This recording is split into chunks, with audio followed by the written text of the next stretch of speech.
Media वालों के माध्यम से मुख्यमंत्री जी से निवेदन है कि अब और न सताया जाए, जो कुछ हो गया है सो हो गया है, और जो अन्यथा सताया जा रहा है उससे बचा ले। प्रयागराज की नैनी सेंट्रल जेल से साबिक एमपी अतीक अहमद के बेटे अली को झांसी की डिस्ट्रिक्ट जेल में शिफ्ट कर दिया गया। इस शिफ्टिंग के दौरान मीडिया से जैसे ही अली अहमद की बात हुई, उसने खुद को अब बेवजह सताने का इल्जाम लगाया।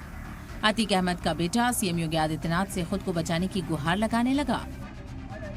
अली अहमद ने खुद को झूठे मुकदमे में फंसाए जाने का इल्जाम लगाया।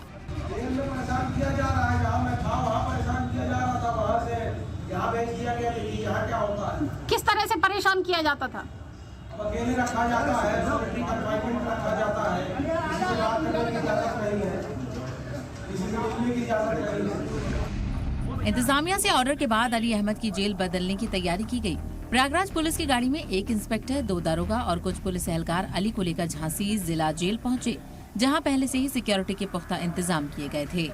अली को जिस बैरक में रखा गया है, वहां सीसीटीवी कैमरों की निगरानी है। हर वक्त वहां पुलिस एहलकार तैनात होंगे।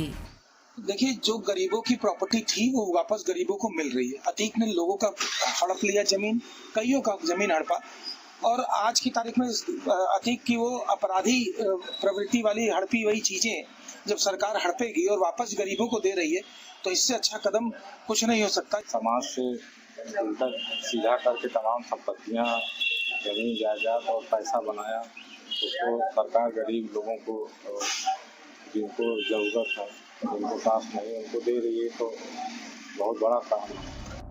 अली अहमद पर प्रॉपर्टी डीलर जिशान उर्फ जानू से 5 करोड़ की रंगदारी मांगने का इल्जाम है।